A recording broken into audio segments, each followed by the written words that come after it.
नमस्कार आप सभी को। आज की इस वीडियो में मैं लेकर आई हूँ महाशिवरात्रि व्रत में सुनी जाने वाली कहानी। मेरी कहानी आपको पसंद आए तो वीडियो को लाइक शेयर और प्लीज़ चैनल को सब्सक्राइब ज़रूर कीजिए। एक शिकारी था। वह शिकार करके अपने परिवार का पालन पोषण करता था। एक बार वह जंगल में एक तालाब के किनारे बेल के पेड़ पर शिकार करने के लिए मचान बना रहा था। उस पेड़ के नीचे एक शिवलिंग था। पेड़ के पत्ते मचान बनाते समय शिवलिंग पर गिरे। इस प्रकार दिन भर भूखे रहने से शिकारी का व्रत भी हो गया और शिवलिंग पर बेलपत्र भी चढ़ गया।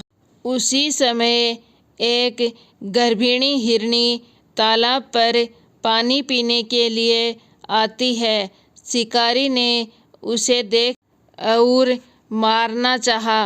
तब वह हिरनी दयापूर्वक बोली, मैं गर्भवती हूँ। मैं बच्चे को जन्म देकर शीघ्र ही तुम्हारे सामने आ जाऊंगी। शिकारी ने उसे छोड़ दिया। कुछ देर बाद एक दूसरी हिरनी उधर से निकली। शिकारी ने फिर धनुष पर बाण चढ़ाया। हिरनी ने कहा, हे व्याघ्रराज, मैं थोड़ी देर पहले ऋतु से निवृत्त हुई हूँ। अपने पति से मिलने के बाद शीघ्र ही तुम्हारे पास आ जाऊंगी। शिकारी ने उसे भी छोड़ दिया।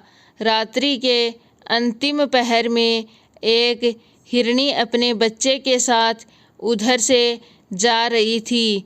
शिकारी ने शिकार हेतु धनुष पर बाण चढ़ाया। तब वह हिरनी बोली, मैं इन बच्चों को इनके पिता के पास छोड़कर आ जाती हूँ, तब तुम मुझे मार डालना। शिकारी को उस पर भी दया आ गई और उसे छोड़ दिया। सुबह हुई तो एक हिरण आता दिखाई दिया। शिकारी उसका शिकार करने के लिए उठा तो हिरण बोला, व्याघ्रराज, यदि तुमने इससे पहले 3 हिरनियों तथा उनके बच्चों को मार दिया हो तो मुझे भी मार दीजिए, ताकि मुझे उनका वियोग न सहना पड़े। मैं उन तीनों का पति हूँ। मुझ पर भी कुछ समय के लिए आप कृपा करें। मैं उनसे मिलकर तुम्हारे सामने उपस्थित हो जाऊंगा। हिरण की बात सुनकर रात की सारी घटनाएं उसने हिरण को बता दी।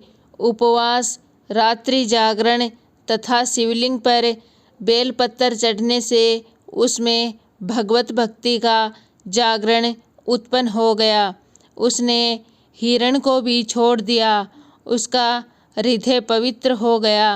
अपने पूर्व कर्मों को याद करके वह पश्चाताप करने लगा।